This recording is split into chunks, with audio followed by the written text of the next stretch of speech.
Chapter 9, Mom's Week. Mr. Kazilli, who teaches us both English and history, is a certified crazy man, at least in our opinion. He wears Uggs every day, even in the summer. I bet his feet totally stink at the end of the day. His clothes are, well, let me describe them. He wears stuff like maroon capes and turquoise slacks, or stiff-colored button-down shirts with pinstripes. He's got huge muscles, and he boasts about how he works out at the gym after school. He's one of those people who might get noticed by a fashion magazine, maybe under the category of distinctive teacher style, or in an athletic magazine under the heading Teachers with Six Packs. He likes colors. He calls them hues. So he might wear lavender or chartreuse together, partly for fashion, but I swear he dresses funky so we can have new vocabulary words. Word. The man is a word or vocab freak. Ha, ha, get it? Word, vocabulary. Never mind. Anyway, this week's words, a bunch of ordinary ones like mischief and possibility, but he threw two cool ones in there, collywobbles and gardy-loo. Logan Lindquist raises his hand. Why are we ever going to need words like this, he asks. To broaden your language skills, Mr. K says in that reasonable, patient teacher voice. Without missing a beat, Logan hollers, I'm feeling kind of collywobbles, sir. I gotta hurl. He runs to the garbage can, picks it up, and pretends to gag and vomit.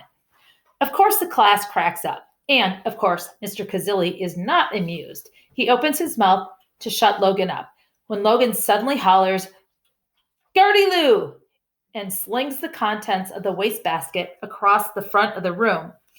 Balled up papers and potato chip wrappers and empty juice boxes fly everywhere. Chaos, shock, laughter. Logan gets an hour of detention. Totally worth it, he says, with an arm pump to his friend Toby of the hairy armpits. In Logan's defense, I'm sure none of us will ever forget the meaning of those two words. When Mr. Kazilli tells us our homework assignment, however, he's got me wanting to shout Gardy-loo, and chuck the wastebasket across the room.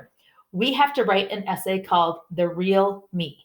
Heather and Amani both raise their hands. They always ask questions I haven't got the nerve to. Mr. Kazilli nods toward Heather. She gets called on all the time. So why do we have to write this now? She asks in her most polite for the teacher voice. This seems more like a getting to know you paper for like when school first starts in the fall. I shrink in my seat just in case the teacher decides to blow fire from his nostrils like a dragon. But he's cool with the question. I want each of you to consider your personal identity as we begin the new year. Each of you is uniquely wonderful. I want you to think about that as you write. He's like beaming as he says this. I bet he spent his whole holiday vacation thinking this one up. Heather gives me the, you gotta be kidding me, bug eye. I cover my mouth to keep from laughing. Your paper is due on Monday, Mr. Kazilli says. At least 4 paragraphs. The whole class groans, but he's good at ignoring us. He never gets around to calling on Amani. For me, I gotta remember that I'll start the essay at Mom's house and turn it in while I'm at Dad's. This assignment totally sucks. The real me, I have no idea who that is, especially since there's pretty much 2 of me.